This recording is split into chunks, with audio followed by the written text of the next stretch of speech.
भगवान की, श्री वृंदावन धाम की, सतगुरुदेव भगवान की। सारिका जी, श्री गंगा, श्री हरिवंश महाराज जी, आपकी वाणी से सुना है कि भजन की एक ऐसी स्थिति भी आती है कि प्रारब्ध को भोगने की शक्ति आ जाती है, यानी ब्रह्मास्त्र का प्रयोग मच्छर मारने में क्यों करना चाहिए। लेकिन क्या एक अगर माँ की मनस्थिति ऐसी भी हो सकती है कि असाध्य रोग से उसका बच्चा पीड़ित हो और उसके कल्याण के लिए अपने भजन को समर्पित कर दे महाराज जी। अब हमें तो ऐसा लगता है कि प्रारब्ध को मिटा पाना बहुत कठिन है। संचित कर्म को मिटाना और क्रियमाण को मिटाना ये तो संभव है, प्रारब्ध एक असंभव सा दिखाई देता है। जैसे हमें लगता है कि एक माँ अपने पुत्र के लिए भजन सद्भावना करती होगी, लेकिन हमारे लिए लाखों लोग सद्भावना करते हैं, लाखों लोग करते हैं। हम प्रत्यक्ष उदाहरण देते हैं, क्या ब्रजवासी, क्या संत जन, क्या भक्त जन, सब यही प्रार्थना करते हैं आप स्वस्थ रहो और आप चिरंजीवी रहो, ऐसे ऐसे आशीर्वाद देते। पर हम क्या स्वस्थ हो गए क्या? तुम्हारी जी अगर उनकी दुआओं का और उनके प्रेम का क्या भाव हुआ? हाँ, उनका भाव प्रेम का यही है कि हमारा जो मन है वो किडनी के दुख से दुखी नहीं हो पा रहा, कि जो हमें दुख हो कि हम बीमार हैं, परेशान हैं, ये ऐसी बात नहीं। सबकी दुआ, सबका आशीर्वाद हमको स्वस्थ जैसा अनुभव करा रहा है। ये हम इसलिए उदाहरण दिए कि एक माँ तो केवल अपने बच्चे के लिए करेगी, पर सबका आशीर्वाद, सबका प्रेम हमको किडनी के दुख में डूबने नहीं देता। लेकिन हमारी किडनी तो सही नहीं हो रही ना, और हम भी भजन करते हैं जितना बन सकता है। तो क्या प्रारब्ध का नाश हो गया क्या? प्रारब्ध तो भोगना पड़ेगा। हम कोई संकल्प विकल्प ना करें। उचित यही है, उचित यही है कि हम अपने भजन को भगवान को समर्पित करें और भगवान से प्रार्थना करें कि ये जीव जो पुत्र रूप में आया है इसे आप सुख प्रदान करें, चाहे प्रारब्ध मिटा के, चाहे प्रारब्ध को भोगने की सामर्थ्य दे करके। पर एक और चीज समझना चाहते हैं, जैसे वो किसी भी असाध्य रोग से ग्रसित हो गया तो ये उसको भोगना ही पड़ेगा, आज नहीं तो कल भोगना पड़ेगा। मतलब इसका कोई अन्य उपाय है नहीं? अवश्य में भोक्तव्यम कृतम कर्म शुभाशुभम। जो हमें दुख आ रहा है या जो भी कष्ट आ रहा है उसको भोगना ही पड़ेगा। भोगना ही पड़ेगा।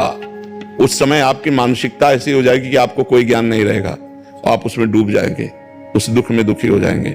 दूसरा समझाएगा तो आपको लगेगा ये सब हम समझते हैं, ये हम सब समझते हैं, लेकिन इस समय मुझे धैर्य नहीं है। जैसे मान लो एक है अपने शिष्य, उनके एक ही पुत्र था, 20-22 वर्ष का होके पधार गया, तो ऐसे हंस के बात कर रहे थे कि श्री जी की इच्छा थी, अपनी चीज ले ली, अब जैसे रखेंगे वैसे रहेंगे। मतलब बड़ा आश्चर्य का विषय कि अकेला पुत्र और वकील हैं, सब ऐश्वर्य है, और वो भी पधार गया।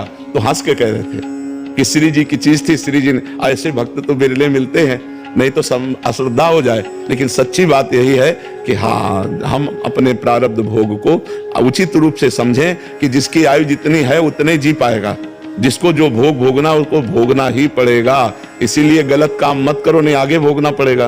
पीछे किया तो आज भोग रहे हो, आज करेंगे तो आगे भोगना ही पड़ेगा। कर्म बहुत बलवान है, अगर उसे कोई नष्ट कर सकता है तो भगवान, सिर्फ भगवान नष्ट कर सकते हैं। तो भगवान की शरण में हो जाओ, भगवान का नाम जप करो, वही बचाएंगे, वही संभालेंगे। अरे जी, तो यह स्थिति भजन से आ जाएगी कि भोगने की शक्ति आ जाएगी? हाँ, भजन से आ जाएगी। भजन में बहुत सामर्थ्य है।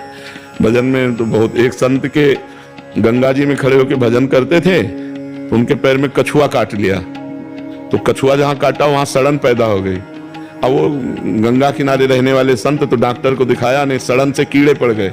अब पूरे पैर में कीड़े थे, वो आराम से भजन करते थे।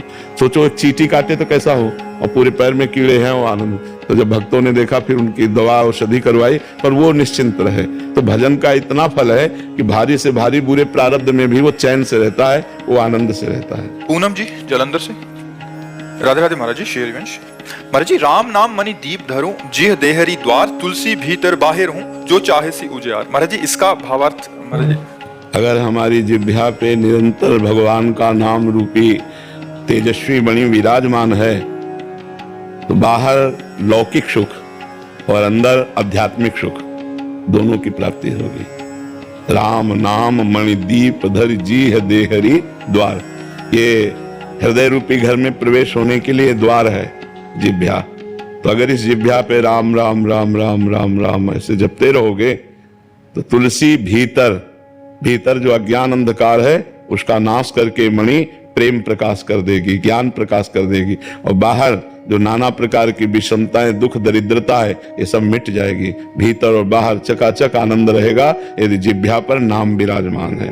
राम नाम मणिदीप धरु, जीह दे हरि द्वार, तुलसी भीतर और बाहरो जो चाह सो त्याग। किसका प्रश्न था? समझ पा रहे हो आप? समझ में आ रहा है? भगवान का नाम यदि जिह्वा पे रख ले तो बाहरी लौकिक सुख और अंदर आंतरिक आध्यात्मिक सुख दोनों की प्राप्ति होती। यही परलोक सकल सुख पावत, मेरी सो भैया कृष्ण गुण संचु। हरिवंश महाप्रभु कहते हैं मेरी शपथ है यदि तुम कृष्ण के नाम गुणगान करोगे तो तुम्हारे जीवन में लौकिक और पारलौकिक सब सुख प्राप्त हो जाएंगे। जी लाला सिंह जी। श्री हरिवंश महाराज जी दास जानना चाहता है कि सांगोपांग उपासना अनन्यता का स्वरूप क्या है, कैसे प्राप्त होती है? सांगोपांग उपासना एक गुरु, एक मंत्र, एक इष्ट, एक पंथ, एक ग्रंथ, ये जीवन में आ जाए। एक ही गुरुदेव हो जिनकी आज्ञा पर हम चल रहे हो, जपने का एक ही मंत्र हो जो गुरुदेव के श्रीमुख से निकला हुआ है, और एक ही कंत अर्थात इष्ट हो। बहुत सी उपासना प्रारंभ में होती है, जब रंग सांगोपांग उपासना में एक इष्ट में ही पूरा चित्त लगा और एक ही पंथ हो, जैसे राधा वल्लभी, सियाराम मार्ग, जो भी अलग, एक ही पंथ होना चाहिए। इसे कहते हैं सांगोपांग उपासना। सांगोपांग उपासना एक गुरु, एक मंत्र, एक कंत, एक ग्रंथ, एक पंथ, जिसके आदर्श में हम भगवान तक पहुंच जाते हैं। अनन्यता इसी में आ जाएगी। सांगोपांग उपासना में ही अनन्यता आती है। पुरानी उपासना जो थी वो कुछ बाकी रह गई, मैं छोड़ दूं सब। हाँ, उससे ये समझना चाहिए कि उसका फल मिल गया ये उपासना, और उसे विश्राम करके अपनी उपासना में आ जाना चाहिए। इंदिरा जी मुंबई से। महाराज जी आपके चरणों में कोटि कोटि प्रणाम। महाराज जी क्या जप करते करते स्वरूप का बोध या आत्म साक्षात्कार अपने आप हो जाता है? हाँ, हो जाएगा। इसलिए हो जाएगा कि संसार का जे ही चिंतन छूटा और भगवान का चिंतन निरंतर चलता रहा, तो भगवान के चिंतन से बुद्धि पवित्र होकर विवेकवान हो जाती है, और जहां विवेक हुआ तो मोह का नाश हुआ। मोह का नाश होते ही स्वरूप का बोध हो जाएगा। मोह रूपी पर्दा, ज्ञान रूपी पर्दा ही तो स्वरूप बोध में। स्वरूप तो हमारा ही है, कोई परदेसी का थोड़ी स्वरूप है, हमारा ही तो स्वरूप है, हमारी ही तो आत्मा है। तो अज्ञान नष्ट हुआ तो आत्मा बोध हो जाएगा। बड़े बड़े महापुरुषों ने भगवान के नाम जप से, भक्ति से भगवान के स्वरूप का ज्ञान प्राप्त कर लिया। देखो जिनको ज्ञान प्राप्त है वो क्या कर रहे हैं? यही तो कर रहे हैं। सनक सनंदन सनातन सनत कुमार हर समय हरिशरणम हरिशरणम हरिशरणम, देवर्षि नारद जी नारायण नारायण नारायण, बड़े बड़े भक्त भगवान का नाम ही तो जप कर रहे हैं। अगर नाम जप जीवन में है तो स्वरूप बोध भी हो जाएगा। अगर आप चाहते हैं तो भगवान से प्रेम भी हो जाएगा। जो चाहे वो प्राप्त हो जाएगा। खूब नाम जप करे। संसार का चिंतन ही बाधा है और भगवान का चिंतन ही साधना है। महाराज जी नाम और मंत्र में मतलब बराबर का सामर्थ्य है महाराज जी? हाँ, अब इसमें थोड़ा ये भेद है कि जैसे सखा भाव है तो सखा भाव हमारा पुष्ट कैसे हो? अब वो हमें सखा भाव वाले आचार्य से दीक्षा लेनी होगी। अब जैसे सहचरी भाव है तो आप नाम जप करो तो सहचरी भाव को थोड़ी प्राप्त हो जाओगे। आप नाम जप करो तो सहचरी भावापन्न महापुरुषों का संग मिलेगा, और उनसे जब मंत्र मिलेगा तो मंत्र में ताकत है कि वो आपका स्वरूप का भाव बदल देगा। हाँ, अंदर ये भाव आने लगेगा मैं प्रियाजू की दासी हूँ, जैसे हमारा पुरुष शरीर है पर भाव अंदर रहेगा मैं प्रियाजू की सहचरी हूँ। तो ऐसे ही गोपी भाव है, ऐसे ही दास्य भाव है। तो इन जो भावों का प्रादुर्भाव हुआ वो आचार्य प्रदत्त मंत्र से होता है। तो नाम जब से हमें आचार्य मिलते हैं, आचार्य से जो मंत्र नाम मिलता है उससे स्वरूप बोध होता है।